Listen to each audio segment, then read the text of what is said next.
ꯃꯃꯥꯟꯅꯕꯤ ꯑꯅꯤꯗꯨꯒ ꯄꯨꯟꯅ ꯖꯣꯂꯤ ꯃꯌꯨꯝꯗ ꯂꯥꯛꯂꯗꯨꯅ ꯃꯃꯥꯗ ꯍꯟꯅ ꯌꯦꯡꯂꯝꯗ ꯃꯥꯒꯤ ꯀꯥꯗ ꯄ꯭ꯔꯞ ꯆꯪꯈꯤ꯫ ꯃꯥꯒꯤ ꯃꯇꯨꯡ ꯏꯟꯅꯔꯛꯄ ꯑꯅꯤꯗꯨꯗꯤ ꯖꯣꯂꯤꯒꯤ ꯃꯇꯧꯗꯨꯗ ꯃꯃꯥꯒ ꯃꯄꯥꯒꯗ ꯇꯤꯡꯉꯛ ꯌꯦꯡꯗꯨꯅ ꯂꯩ꯫ ꯔꯤꯇꯥꯅ "ꯅꯣꯏ ꯂꯥꯛꯑꯕ꯭ꯔꯣ?" ꯃꯤꯁꯅ ꯂꯤ ꯅꯣꯛꯇ ꯌꯥꯗꯒꯨꯝ ꯅꯣꯛꯂꯒ "ꯍꯣꯏ ꯃꯥ, ꯆꯥꯛꯀꯥꯗꯤ ꯆꯥꯔꯛꯑꯕ꯭ꯔꯅꯦ ꯅꯣꯏꯕꯣ?" "ꯆꯥꯔꯛꯇ꯭ꯔꯤꯗ, ꯃꯤꯁꯅ ꯌꯨꯝꯗ ꯆꯠꯅꯤꯅ ꯂꯣꯏꯁꯤꯜ ꯂꯩꯔꯝꯃꯤ, ꯑꯗ ꯑꯩꯈꯣꯏꯁꯨ ꯌꯥꯎꯅꯤꯅ ꯑꯗꯨꯝ ꯂꯥꯛꯑꯕ." "ꯆꯪꯉꯣ, ꯏꯃꯥ ꯀꯩꯅꯣ ꯊꯣꯡꯅꯕ ꯂꯥꯡꯉꯒꯦ, ꯑꯗꯨꯒꯅꯦ ꯄꯨꯟꯅ ꯆꯥꯔꯒ ꯆꯠꯂꯨꯀꯣ." "ꯍꯣꯏ ꯏꯃꯥ, ꯑꯗꯣ ꯄꯥꯕꯨꯡꯗꯤ ꯂꯩꯇ꯭ꯔꯣ ꯏꯃꯥ?" ꯔꯤꯇꯥ ꯇꯞꯅ ꯉꯥꯡꯉꯨ ꯍꯥꯏꯒꯨꯝ ꯏꯪꯒꯤꯠ ꯇꯧꯔꯒ ꯂꯩꯌꯦ, ꯆꯪꯉꯣ, ꯏꯃꯥꯅꯦ ꯅꯣꯏ ꯄꯥꯕꯨꯡꯒꯤ ꯃꯤꯇꯤꯡ ꯆꯠꯅꯕ ꯑꯝꯇ ꯂꯥꯡꯉꯨꯈꯤꯒꯦ, ꯑꯗꯨꯒ ꯅꯣꯏꯒꯤ ꯆꯥꯅꯕ ꯁꯦꯝꯕꯤꯔꯛꯑꯒꯦ."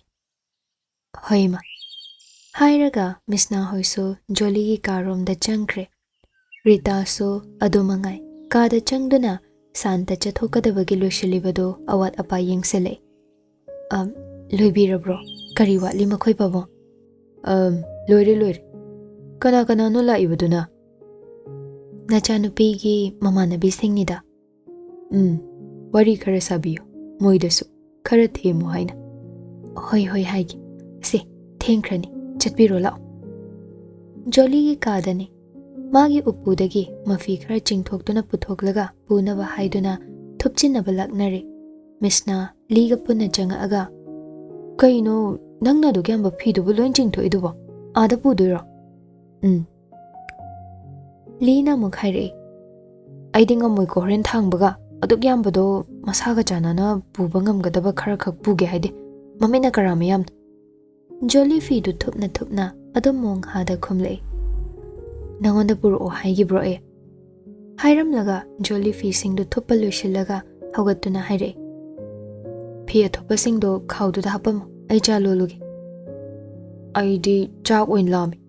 ꯂꯤꯅ ꯍꯥꯏꯔꯛꯄꯅꯤ꯫ ꯖꯣꯂꯤꯅ "ꯆꯥꯛ ꯉꯥꯏꯕꯗꯤ ꯋꯥꯠꯂꯤ, ꯉꯥꯏꯕ ꯉꯝꯅꯕꯅꯤ ꯆꯥ ꯂꯣꯜꯂꯨꯒꯦꯅ ꯍꯥꯏꯁꯦ, ꯂꯩꯔꯝꯃꯣ, ꯀꯨꯏꯔꯣꯏ." "ꯍꯣꯏ, ꯑꯗꯣ ꯍꯥꯎꯅꯗꯤ ꯂꯣꯜꯂꯛꯎꯀꯣ." ꯃꯤꯁꯅꯥꯒꯤ ꯋꯥꯗꯨ ꯈꯨꯝꯂꯝꯗ꯭ꯔꯦ, ꯇꯨꯃꯤꯟ ꯀꯤꯆꯟ ꯂꯣꯝꯗ ꯑꯗꯨꯝ ꯊꯣꯛꯈ꯭ꯔꯦ꯫ ꯀꯥꯗꯒꯤ ꯊꯣꯛꯂꯛꯏꯗꯣ ꯖꯣꯂꯤ ꯍꯟꯅ ꯌꯦꯡꯂꯝꯗ ꯐꯤꯡꯅ ꯃꯃꯥꯒꯤ ꯀꯥꯗ ꯍꯥꯟꯅ ꯂꯥꯛꯏ, ꯑꯗꯨꯕꯨ ꯃꯥꯅ ꯆꯪꯕꯗ ꯃꯃꯥ ꯂꯩꯔꯝꯗꯕꯗꯨꯗ ꯀꯤꯆꯟ ꯂꯣꯝꯗ ꯑꯃꯨꯛ ꯂꯥꯛꯏ꯫ ꯀꯧꯗꯨꯅꯁꯨ ꯂꯥꯛꯇꯦ, ꯃꯥꯅ ꯄꯥꯝꯂꯤꯕꯗꯨ ꯈꯛ ꯐꯪꯅꯕ ꯃꯑꯣꯡꯗ ꯁꯥꯍꯨꯝ ꯑꯃꯗ ꯂꯥꯛꯏ꯫ ꯃꯃꯥ ꯊꯤꯗꯨꯅ ꯑꯁꯨꯝ ꯂꯥꯛꯄꯅ ꯖꯣꯂꯤ ꯀꯤꯆꯟ ꯌꯧꯔꯗꯨꯅ ꯆꯪꯂꯛꯄꯗ ꯃꯃꯥꯗꯣ ꯃꯣꯏꯒꯤ ꯆꯥꯅꯕ ꯁꯦꯝꯒꯦ ꯍꯥꯏꯗꯨꯅ ꯇꯧꯔꯒ ꯂꯩꯔꯝꯃꯤ꯫ ꯃꯃꯥꯅ ꯇꯧꯔꯝꯕꯗꯨ ꯎꯕꯗ ꯖꯣꯂꯤ ꯊꯥꯡꯂꯝꯕ ꯈꯣꯡꯗꯨ ꯆꯞ ꯂꯦꯞꯈꯤ꯫ ꯖꯣꯂꯤ ꯆꯪꯂꯛꯄ ꯎꯕꯗꯨꯗ ꯃꯃꯥꯁꯨ ꯐꯠ ꯌꯦꯡꯊꯣꯔꯛꯏ, ꯑꯗꯨꯒ ꯅꯣꯛꯐꯦꯠ ꯇꯧꯅ ꯂꯣꯏꯗꯣꯔꯦ, ꯅꯣꯏꯒꯤ ꯆꯥꯅꯅꯕ ꯏꯃꯥꯅ ꯁꯦꯝꯕ ꯂꯣꯏꯔꯕꯅꯤ." ꯖꯣꯂꯤ ꯀꯔꯤꯝ ꯈꯨꯝꯗꯦ, ꯊꯣꯡꯖꯤꯟꯗ ꯂꯦꯞꯂꯝꯕꯗꯣ ꯇꯞꯂꯞꯅ ꯃꯈꯣꯡꯗꯨ ꯊꯥꯡꯗꯨꯅ ꯃꯃꯥꯗ ꯌꯦꯡꯗꯨꯅ ꯑꯗꯨꯝ ꯆꯪꯂꯛꯏ꯫ ꯔꯤꯇꯥ ꯆꯥꯅꯕꯗꯣ ꯄ꯭ꯂꯦꯠ ꯑꯃꯗ ꯍꯥꯞꯄ ꯂꯣꯏꯔꯕ ꯃꯇꯨꯡ ꯇ꯭ꯔꯦ ꯃꯊꯛꯇ ꯂꯩꯔꯤꯕ ꯀꯞ 3ꯗꯨꯗ ꯆꯥꯗꯣ ꯍꯩꯕ ꯍꯧꯏ꯫ ꯖꯣꯂꯤ ꯃꯃꯥꯒꯤ ꯅꯥꯛꯇ ꯆꯪꯁꯤꯟꯗꯨꯅ ꯋꯥꯍꯧꯗꯣꯛ ꯌꯥꯎꯗ ꯐꯠ ꯍꯥꯏꯔꯛꯏ, "ꯑꯩꯕꯨ ꯍꯟꯖꯤꯟ ꯏꯀꯥꯏꯕ ꯄꯤꯒꯗꯕ ꯀꯌꯥꯝ ꯋꯥꯠꯂꯤ?" ꯇꯨꯃꯤꯟ ꯆꯥ ꯍꯩꯔꯝꯕ ꯃꯃꯥꯗꯣ ꯉꯥꯏꯍꯥꯛ ꯂꯦꯞꯄꯤ, ꯖꯣꯂꯤꯗ ꯌꯦꯡꯕꯗꯤ ꯌꯦꯡꯂꯛꯇꯦ꯫ ꯍꯣꯏ ꯃꯥꯏ ꯍꯥꯏꯗ ꯃꯈꯥ ꯇꯥꯅ ꯆꯥꯗꯣ ꯑꯃꯨꯛ ꯍꯩ꯫ ꯇꯧꯔꯛꯂꯤꯕ ꯃꯃꯥꯒꯤ ꯃꯇꯧꯗꯨꯗ ꯖꯣꯂꯤꯗꯨ ꯈꯔ ꯁꯥꯎꯅꯤꯡꯅ ꯂꯩꯔꯝꯕꯒ ꯃꯁꯥꯗꯨ ꯇꯧꯐꯝ ꯈꯪꯗ ꯄꯨꯛꯅꯤꯡ ꯅꯨꯡꯁꯤꯔꯛꯇꯨꯅ ꯈꯣꯟꯖꯦꯜ ꯇꯅꯤꯛ ꯍꯟꯗꯛꯁꯨ ꯋꯥꯔꯧꯅ ꯍꯥꯏꯔꯛꯏ, "ꯑꯗꯨꯛ ꯍꯟꯊꯅ ꯊꯝꯈ꯭ꯔꯕ, ꯑꯗꯨꯛ ꯎꯁꯤꯠ ꯄꯤꯈꯤꯗ꯭ꯔꯕ ꯃꯥꯒꯤ ꯃꯐꯝꯗ ꯑꯩꯁꯦ ꯀꯌꯥꯔꯛꯅꯣ ꯏꯀꯥꯏꯕ ꯅꯪꯍꯜꯂꯤꯁꯦ? ꯅꯣꯏꯒꯤ ꯅꯆꯥ ꯑꯣꯏꯔꯨꯕ ꯑꯩꯁꯦ ꯂꯥꯏꯕꯛ ꯊꯤꯕꯅꯤ. ꯂꯩꯁꯥꯕꯤ ꯑꯃꯅꯤ ꯍꯥꯏꯕꯒꯤ, ꯂꯩꯁꯥꯕꯤ ꯑꯃ ꯑꯣꯏꯕꯒꯤ ꯏꯀꯥꯏ ꯈꯨꯝꯅꯕ ꯏꯖꯠ ꯃꯆꯦꯠ ꯑꯃ ꯐꯥꯎ ꯃꯥꯒꯤ ꯃꯐꯝꯗ ꯎꯍꯟꯕ ꯉꯝꯕꯒꯤ ꯊꯧꯅꯥ ꯂꯩꯍꯟꯗ꯭ꯔꯤꯕ ꯑꯩꯁꯦ." ꯍꯥꯏꯔꯒ ꯃꯈꯨꯠ ꯈꯨꯗꯣꯝꯕꯤꯗꯨ ꯊꯥꯡꯒꯠꯂꯒ ꯃꯃꯥꯗ ꯊꯤꯟꯗꯨꯅ ꯈꯣꯟꯖꯦꯜ ꯈꯖꯤꯛ ꯊꯣꯛꯅ ꯀꯞꯂꯒ ꯑꯃꯨꯛ ꯃꯈꯥ ꯇꯥꯔꯛꯏ, "ꯅꯣꯏꯅꯅꯦ." ꯔꯤꯇꯥ ꯃꯆꯥꯅ ꯇꯧꯔꯛꯂꯤꯕ ꯃꯇꯧꯗꯨ ꯌꯦꯡꯕ ꯉꯝꯗ꯭ꯔꯗꯨꯅ ꯆꯥ ꯌꯥꯎꯔꯤꯕ ꯄꯥꯇ꯭ꯔꯗꯨ ꯇꯞꯅ ꯊꯝꯂꯒ ꯃꯆꯥꯒꯤ ꯅꯥꯛꯇ ꯆꯪꯁꯤꯜꯂꯛꯏ, "ꯆꯟ, ꯁꯤ ꯏꯃꯥ ꯋꯥ ꯍꯥꯏꯒꯦꯁꯤ, ꯑꯗꯨꯃꯥꯏꯅ ꯇꯧꯒꯅꯨꯅꯦ ꯏꯃꯥꯗ." ꯖꯣꯂꯤ ꯃꯃꯥꯒꯤ ꯋꯥꯗꯨ ꯃꯈꯥ ꯇꯥꯕ ꯅꯪꯗ꯭ꯔꯤꯉꯩ ꯐꯠ ꯊꯠꯂꯛꯏ, "ꯊꯦꯝꯃꯛꯀꯅꯨ, ꯍꯥꯟꯅꯅ ꯑꯣꯏꯈ꯭ꯔꯁꯨ ꯅꯣꯏꯅ ꯊꯦꯝꯕꯗ ꯍꯔꯥꯎ ꯌꯥꯒꯗꯕ ꯅꯣꯏꯒꯤ ꯅꯆꯥ ꯅꯠꯇꯦ, ꯆꯪꯁꯤꯜꯂꯛꯀꯅꯨ." ꯔꯤꯇꯥ ꯃꯆꯥꯕꯨ ꯍꯟꯅ ꯊꯦꯝꯅꯅꯕ ꯍꯣꯠꯅꯖꯔꯛꯏ, "ꯅꯪꯒꯤ ꯑꯄꯥꯝꯕ ꯏꯃꯥꯁꯨ ꯂꯣꯏꯅ ꯈꯪꯏ, ꯑꯗꯨꯕꯨꯅꯦ Nang pabungna ipa ipugi chatnabi kaidanaba. Shri ibungogi mafamda pap langsinba pamdabana ngasi imana nanggi ningba thonghanba ngamkhidabani. Ipa ipugi chatnabi kaigani haibadi kiraga. Shri ibungogi mafamda pap langsinbadi pamdraga noine hek pokliba nacha aigi thamoi machetana kairaga leibana kidraga. Noina maram oiraga chamjaraba magi mafamda aina kayarak pap langsin khibadudi aina kiramoi khanbro. Hairaga makhut khunam aniduna khazaida pakliba pi singdo phingna sat amuk taithoklaga khonjel horap haire. Aduga hojikna karigi pap chenba u mangolgi masak oina uriba maga taseng basri ibungogi masai gonda esat libi nachaga lohongna basilakli basina karigino. Noigi karamba aronba khongthangno. Noina ngamle aibu lohong aina ngamle aigi lambi thizagani. Loirabani aina noigi yumsida lakpa ngasina loirabani. Rita machana hairiba singdu karino wakhal taba ngamdraduna pishum anidu sukchin machagi lingzumda paiduna karino imagi bema nangna ngangliba mayamsibo.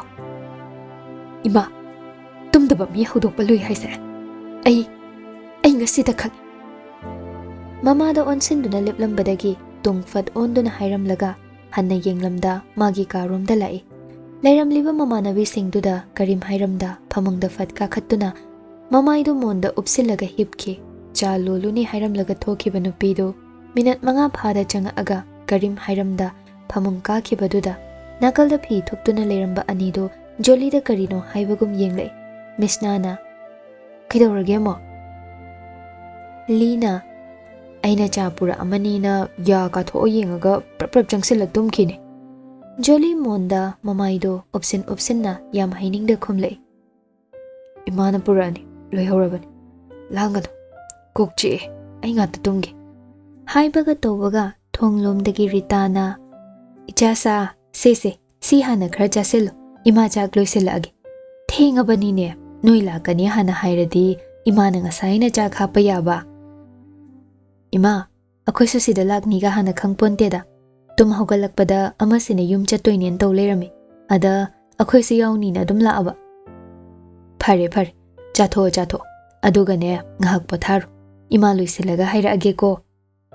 Mishnana ima akhoi mating pangage. Yare imana loirabani semningai karim leitre adui sarumne noi pothazaro. Hairaga thokhige towi ngasaidagi ngangnariba singdo jolly yaurakte tarira tadrira su khangde phamungda upsilaga hipkhibadagi machi lengda adum leiri. Tanjadu lauduna Rita Mishnada yenglaga ingit ama tawrami aduga karim hairamda thokre. Li chak lamanbana chadu lamlaga thaknaba hotnaringai tawnariba ingitto karim ta khangba natte. Mishna jolly hodoklaga punna chadu thakminarami. Numittugi matamdo haujinkre jolly hoisu chak hek tokpaga renta hankre. Piba ngasai office tagi saungna thokibaduna garido chumdring thoraktuna magi poknafam lamdam adomda masado tension amada garido speed amada thauduna lakhibani.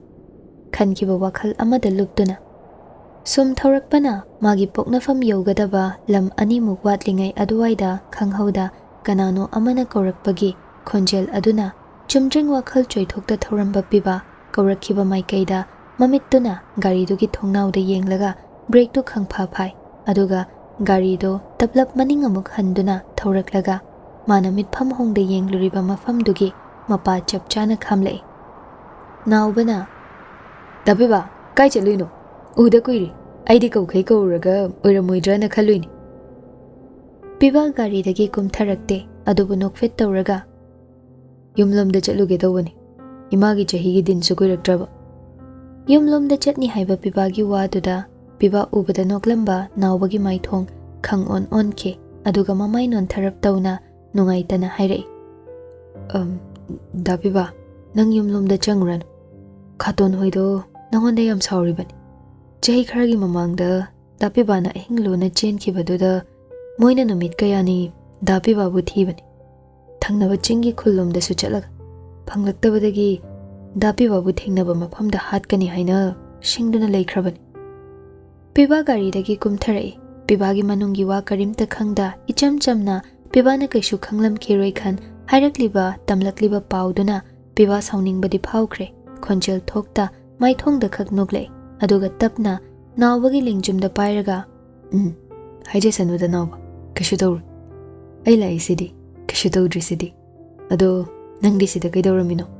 ꯅꯥꯎꯕ ꯃꯈꯨꯠꯇ ꯄꯥꯏꯔꯤꯕ ꯉꯥ ꯍꯥꯞꯂꯤꯕ ꯈꯥꯎꯗꯨ ꯎꯠꯂꯒ two ꯏꯕꯣꯛ ꯌꯥꯝ ꯁꯣꯜꯂꯤ, ꯃꯁꯥ ꯉꯝꯗꯦꯅ ꯏꯃꯥꯅ ꯉꯥ ꯊꯤꯜꯂꯨꯆꯣꯅ ꯂꯥꯛꯑꯝꯕꯅꯤ꯫ Get ꯆꯪꯒꯦ ꯇꯧꯕꯒ ꯄꯤꯕꯥ ꯎꯕꯗꯨꯗ ꯀꯧꯅꯤꯡꯃꯟꯗꯅ ꯀꯧꯔꯛꯏꯅꯤ꯫ ꯄꯪꯇꯛ ꯁꯨꯇꯛ ꯅꯥꯎꯕꯗꯣ ꯄꯤꯕꯥꯅ ꯌꯥꯝ ꯅꯨꯡꯁꯤꯖꯕꯅꯤ꯫ ꯈꯨꯡꯒꯪꯗ ꯂꯩꯔꯤꯉꯩ ꯅꯥꯎꯕꯅ ꯑꯉꯥꯡ ꯑꯣꯏꯔꯞ ꯄꯤꯕꯥꯒꯤ ꯃꯇꯨꯡ ꯀꯣꯏꯏꯟ ꯏꯟꯅꯔꯒꯇ ꯂꯩꯖꯕꯅꯤ꯫ ꯑꯗꯨꯅꯁꯨ ꯉꯁꯤ ꯄꯤꯕꯥ ꯎꯕꯗ ꯃꯥ ꯌꯥꯝꯅ ꯍꯔꯥꯎꯖꯕꯅꯤ꯫ ꯄꯤꯕꯥ ꯒꯦꯠꯂꯣꯝꯗ ꯍꯥꯏꯐꯦꯠ ꯌꯦꯡꯉꯤ꯫ ꯀꯌꯥꯝ ꯀꯟꯅ ꯉꯝꯗ꯭ꯔꯤꯅꯣꯅꯦ ꯏꯕꯣꯛꯄꯣ?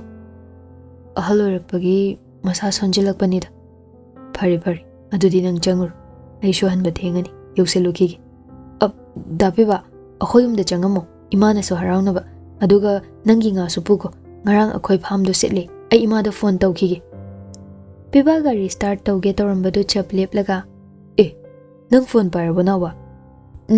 ꯄꯥꯏꯔꯦ꯫ ꯄꯥꯈꯪ ꯐꯥꯔꯖꯥꯅꯤꯅꯦ꯫ ꯑꯗꯨꯗꯤ ꯅꯪꯒꯤ ꯅꯝꯕꯔ ꯄꯤꯔꯛꯎꯗꯅ꯫ ꯄꯤꯕꯥꯒꯤ ꯑꯣꯏꯅ ꯄꯤꯔꯝꯃꯣ, ꯑꯩꯅ ꯉꯥꯏꯔꯒ ꯄꯤꯕꯥꯅ ꯇꯧꯔꯛꯇ꯭ꯔꯗꯤ, ꯑꯗꯨꯅ ꯏꯃꯥꯒ ꯂꯩꯔꯀꯥꯟꯗ ꯄꯨꯟꯅ ꯇꯧꯔꯛꯀꯦ꯫ ꯍꯣꯏ ꯍꯣꯏ, ꯍꯥꯏꯔꯒꯦ ꯏꯁꯜꯂꯨ꯫ ꯍꯥꯏꯔꯒ ꯄꯤꯕꯥꯅ ꯅꯝꯕꯔꯗꯨ ꯍꯥꯏꯔꯒ ꯑꯅꯤꯗꯣ ꯍꯔꯥꯎ ꯍꯔꯥꯎ ꯀꯥꯏꯅꯈ꯭ꯔꯦ꯫ ꯄꯤꯕꯥꯁꯨ ꯒꯥꯔꯤꯗꯣ ꯑꯃꯨꯛ ꯁ꯭ꯇꯥꯔꯠ ꯇꯧꯗꯨꯅ ꯊꯧꯗꯔꯛꯏ꯫ ꯉꯥꯏꯍꯥꯛꯇꯪꯗꯨꯗ ꯔꯣꯕꯔꯠꯁꯨ ꯑꯃꯨꯛ ꯀꯣꯜ ꯇꯧꯁꯤꯜꯂꯛꯏ꯫ ꯑꯣꯐꯤꯁꯇ ꯂꯩꯔꯤꯕꯣ?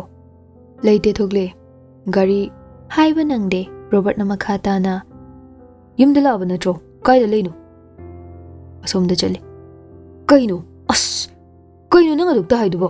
ꯒꯥꯔꯤ ꯈꯥꯝ, ꯌꯥꯝ ꯊꯨꯅ ꯍꯜꯂꯣ꯫ ꯄꯤꯕꯥ ꯃꯣꯡꯍꯥꯗ ꯃꯃꯤꯠꯇꯨ ꯊꯧꯔꯤꯕ ꯒꯥꯔꯤꯗꯨꯒꯤ ꯃꯥꯡꯗ ꯆꯨꯝꯗ꯭ꯔꯤꯡ ꯑꯗꯨꯝ ꯌꯦꯡꯂꯒ ꯌꯧꯗꯣꯔꯦ꯫ ꯎꯄꯥꯏ ꯂꯩꯇꯦ꯫ ꯔꯣꯕꯔꯠ ꯄꯤꯕꯥꯅ ꯌꯧꯔꯦ ꯍꯥꯏꯔꯛꯄꯗꯨꯗ ꯑꯣꯏꯔꯔꯣꯏ ꯈꯪꯕꯅ ꯇꯞꯊꯔꯒ ꯑꯣꯀꯦ, ꯕꯤ ꯀꯦꯌꯔꯐꯨꯜ꯫ ꯐꯖꯅ ꯆꯠꯂꯣ, ꯇꯧꯕꯇꯕꯨ ꯀꯨꯏꯅ ꯂꯩꯔꯛꯀꯅꯨ꯫ ꯐꯖꯅ ꯄ꯭ꯂꯥꯟ ꯊꯝꯃꯒ ꯆꯠꯂꯣ, ꯇꯝꯕ ꯉꯝꯗꯦ, ꯅꯪꯒꯤ ꯇꯨꯡꯃꯥꯡ ꯀꯅꯥꯅ ꯈꯪꯕ꯫ ꯄꯤꯕꯥ ꯃꯆꯤꯟ ꯆꯤꯡꯂꯞ ꯅꯣꯛꯏ꯫ ꯑꯗꯨꯒ ꯑꯩ ꯂꯣꯏ ꯈꯪꯉꯤ꯫ ꯅꯪꯅ ꯆꯤꯡꯅꯕ ꯄꯥꯈꯠꯄ ꯑꯩ ꯑꯣꯏ, but I like to meet with him.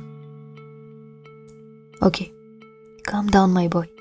ꯂꯥꯛꯈꯤꯅꯤ ꯃꯇꯝ ꯅꯪꯒꯤꯁꯨ, ꯅꯪꯒꯤ ꯂꯝꯕꯤ ꯑꯃ ꯀꯅꯥꯝꯇꯅ ꯑꯊꯤꯡꯕ ꯄꯤꯔꯣꯏꯗꯕ ꯃꯇꯝ ꯑꯃ꯫ ꯑꯗꯨ ꯐꯥꯎꯗꯤ ꯌꯦꯡꯈꯤꯁꯤꯗꯅ, ꯃꯁꯤꯃꯛꯅ ꯌꯥꯝ ꯋꯥꯠꯀꯗꯕ ꯃꯇꯝꯁꯨ ꯅꯠꯇꯦ꯫ ꯑꯩ ꯈꯪꯉꯦ ꯔꯣꯕꯔꯠ, ꯑꯩ ꯈꯪꯉꯦ꯫ ꯑꯩꯒ ꯄꯥꯕꯨꯡ, ꯏꯃꯥ ꯑꯃꯗꯤ ꯅꯪ ꯁꯣꯛꯍꯟꯅꯤꯡꯗꯦ꯫ ꯑꯗꯨꯅ ꯑꯩꯒ ꯄꯥꯕꯨꯡ ꯁꯣꯛꯀꯅꯤ ꯈꯟꯕꯗ ꯑꯩ ꯊꯤꯟꯊꯕ ꯄꯥꯝꯗꯦ꯫ ꯑꯗꯨꯛ ꯋꯥꯈꯜ ꯂꯩꯕ ꯅꯪꯅ ꯀꯩꯒꯤꯅꯣ ꯇꯍꯥ ꯇꯍꯥ ꯅꯪꯒꯤ ꯃꯥꯡꯗ ꯇꯥꯔꯒꯗꯕ ꯉꯥꯗꯨꯕꯨ ꯅꯪꯅ ꯐꯪꯖꯗ ꯆꯥꯛꯆꯥꯒꯨꯝꯆꯥꯒꯤ ꯍꯣꯠꯅꯔꯤꯗꯨꯕꯣ? ꯂꯥꯛꯑꯒ ꯆꯥꯕ ꯉꯥꯗꯨꯗꯤ ꯃꯍꯥꯎ ꯃꯊꯨꯝ ꯈꯪꯗ ꯈꯅꯥꯎꯗ ꯃꯔꯨ ꯄꯟꯈꯤꯕꯗ ꯆꯩꯅꯥ ꯐꯪꯕꯗ ꯅꯠꯇꯅ ꯄꯨꯛ ꯊꯜꯍꯧꯗꯕꯅꯤ꯫ ꯈꯤꯇꯪ ꯑꯣꯏꯔꯁꯨꯅꯦ, ꯏꯃꯥꯡꯗ ꯂꯦꯝꯅ ꯊꯝꯂꯛꯄ ꯉꯥꯗꯣ ꯃꯔꯨ ꯃꯜꯂꯒ ꯇꯞꯅ ꯆꯥꯕꯅ ꯉꯥꯗꯨꯒꯤ ꯃꯍꯥꯎꯁꯨ ꯈꯪꯒꯅꯤ, ꯑꯗꯨꯒ ꯆꯥꯔꯤꯕ ꯉꯥꯗꯨꯒꯤ ꯀꯥꯟꯅꯐꯝꯁꯨ ꯂꯩꯍꯧꯕꯅꯤ꯫ ꯇꯞꯊꯧ ꯇꯞꯊꯧ, ꯇꯍꯥꯒꯅꯨ, ꯅꯪꯒꯤꯗꯃꯛ ꯑꯩ ꯂꯩ꯫ ꯐꯔꯦ, ꯉꯁꯤꯒꯤꯗꯤ ꯌꯧꯁꯤꯜꯂꯨꯔꯣ꯫ ꯈꯨꯗꯣꯡ ꯆꯥꯗ꯭ꯔꯁꯨ ꯄꯥꯎ ꯐꯠ ꯍꯥꯏꯔꯛꯑꯣ꯫ ꯒꯥꯔꯤ ꯐꯖꯅ ꯊꯧ, ꯊꯝꯃꯒꯦ꯫ ꯑꯩꯒ ꯄꯥꯕꯨꯡꯗꯗꯤ ꯑꯩ ꯁꯣꯝꯗ ꯆꯠꯂꯦ ꯍꯥꯏꯕꯁꯦ ꯈꯪꯍꯟꯒꯅꯨ꯫ ꯍꯥꯏꯅꯔꯒ ꯑꯅꯤꯗꯣ ꯐꯣꯟ ꯊꯝꯅꯈ꯭ꯔꯦ꯫ ꯄꯤꯕꯥ ꯐꯣꯟꯗꯣ ꯒꯥꯔꯤꯒꯤ ꯐ꯭ꯔꯟꯠꯇꯨꯗ ꯊꯝꯈꯤ꯫ ꯑꯗꯨꯒ ꯒꯥꯔꯤꯒꯤ ꯁ꯭ꯇꯤꯌꯔꯤꯡꯗꯨꯗ ꯃꯈꯨꯠꯇꯨ ꯆꯦꯆꯦꯠ ꯄꯥꯏꯁꯤꯟꯗꯨꯅ ꯆꯨꯝꯗ꯭ꯔꯤꯡ ꯃꯥꯅ ꯆꯠꯂꯤꯕ ꯃꯐꯝꯗꯨ ꯇꯝꯅ ꯊꯧꯈꯤ꯫ ꯗꯥꯏꯅꯤꯡ ꯇꯦꯕꯜꯗꯨꯗ ꯃꯤꯁꯅꯥꯒꯤ ꯃꯃꯥ ꯑꯃꯗꯤ ꯃꯄꯥ ꯑꯅꯤꯗꯨ ꯆꯥꯛ ꯆꯥꯔꯤ꯫ ꯃꯄꯥꯅ ꯆꯥꯛ ꯆꯥꯈꯣꯝ ꯑꯃ ꯍꯨꯛꯀꯦ ꯇꯧꯕꯒ ꯔꯤꯇꯥꯅ ꯍꯥꯏꯔꯛꯏ, ꯅꯆꯥꯅꯨꯄꯤ ꯂꯥꯛꯑꯝꯃꯤ꯫ ꯀꯔꯤ ꯍꯥꯏꯔꯝꯃꯤ? ꯍꯥꯟꯅꯒꯨꯝꯂꯦ, ꯆꯞ ꯃꯥꯟꯅꯩ꯫ ꯍꯩ, ꯑꯗꯨꯃꯥꯏꯅ ꯁꯨꯝ ꯇꯧꯕꯅꯗꯤ ꯌꯥꯔꯣꯏꯅꯦ꯫ ꯍꯟꯗꯛꯀ ꯑꯩꯕꯨ ꯃꯤꯒꯤ ꯃꯃꯥꯡꯗ ꯆꯣꯞꯍꯟꯕꯗꯤ ꯌꯥꯔꯣꯏꯀꯣ꯫ ꯍꯥꯏꯔꯒ ꯏꯁꯤꯡ ꯒ꯭ꯂꯥꯁꯇꯨ ꯂꯧꯗꯨꯅ ꯑꯃꯨꯛ ꯊꯛꯏ꯫ ꯔꯤꯇꯥ ꯃꯆꯥꯅꯨꯄꯤꯒꯤ ꯄꯨꯛꯅꯤꯡꯗ ꯀꯔꯤ ꯈꯜꯂꯤ, ꯉꯁꯥꯏ ꯀꯔꯤ ꯋꯥ ꯍꯥꯏꯔꯝꯃꯤ ꯍꯥꯏꯕꯗꯨꯗꯤ ꯇꯝꯗ꯭ꯔꯦ꯫ ꯃꯗꯨ ꯇꯝꯂꯨꯕꯗ ꯑꯣꯏꯒꯗꯕ ꯐꯤꯕꯝꯗꯨ ꯃꯥ ꯈꯪꯏ꯫ ꯑꯗꯨꯅ ꯔꯤꯇꯥ ꯋꯥꯗꯨꯃꯗꯤ ꯂꯣꯠꯁꯤꯜꯂꯒ ꯍꯥꯏꯗ ꯌꯥꯗꯕ, ꯈꯪꯍꯟꯗ ꯌꯥꯗꯕ ꯋꯥꯗꯨ ꯈꯛ ꯈꯪꯍꯜꯂꯛꯏ꯫ ꯃꯥꯒ ꯂꯩꯃꯤꯟꯅꯕ ꯃꯃꯥꯟꯅꯕꯤꯗꯕꯨꯗꯤ ꯀꯔꯤ ꯀꯔꯤꯅꯣ ꯋꯥꯔꯤ ꯈꯔ ꯁꯥꯔꯒ ꯊꯦꯝꯅꯕꯗꯤ ꯍꯥꯏꯈꯤꯕꯅꯤ꯫ ꯃꯥꯁꯨꯅꯦ, ꯃꯥꯒꯤ ꯑꯅꯤꯡꯕ ꯁꯨꯝ ꯀꯥꯏꯈꯤꯕꯗꯨꯗ ꯇꯧꯖꯔꯤꯅꯤꯗ, ꯃꯥ ꯌꯥꯖꯅꯤ꯫ ꯑꯗꯨ ꯍꯦꯛꯇ ꯌꯥꯕ ꯅꯠꯇꯦꯅꯦ, ꯃꯤ ꯈꯨꯗꯤꯡꯃꯛꯀꯤ ꯑꯅꯤꯡꯕ ꯑꯄꯥꯝꯕ ꯂꯣꯏꯅ ꯊꯨꯡꯕ ꯅꯠꯇꯦꯅꯦ꯫ Dharma tinadaba pap chenba lambida chatke haibada yadaba giro. Magi aningbा kaibado ai taningde ko ai hanjin hairaga makha tada chafam thokpa chak chakre. Rita mapuroibada amuktang yenglamlaga sor asangba ma hontoktuna taplap sole. Khangdreda tawrise mi kari haigadabano. Somdasu Jolly, Misna, Lee, ahumdo ngasai Jolly gi mayumda chak tu thengna charakpana lamnadre haiduna ahumdo chak thonglagumsi haiduna thongdre. Jolly di ngasai mayumdagi purakhiba phiru lawthoktuna semi aduga Lee di tumlani haiduna ngahaki mamangda tumthakre. Misna mana thokpa phone metuna Robert ka text kana thanari. Robert na halaga hali haraktriga yino. Misna Jolly da haifed yenglamlaga Robert ki reply halli. O waman bai potharuba aduini ado dapibadi kem haidro. Robert wadu thairaga khume haide babunga wari sakibani masu henmankre khara waroradi yare laina kainaba yaroina sinduna luhongba phau hainari sida nupamana sum waro puklu chawleiba. Robert to handakte sawagi emoji ama loinare likai mera baibidungaine nangna ngangiba migi manungi thamoido nang ungambro kharasu khangsan kayam nungsi test tawri oramni. Misna mamit paishilakpagi emoji ga o nupa noina nupagi ihul khangbagum nupi aikhoisu nupigi ihul khang nangna khangdaba amta leiponte.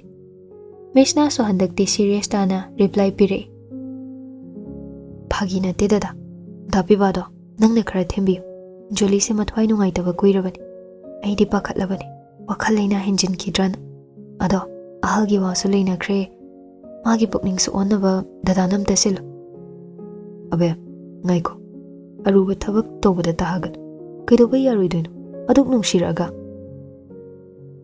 hojik dapibagi mataududa aidi thajaba ngamdre khanjinganusi matamna purakpa ama lakjani ado horin koloina phajana tawragi hoi hairaga thanaramba text to tanjaduda lepkre.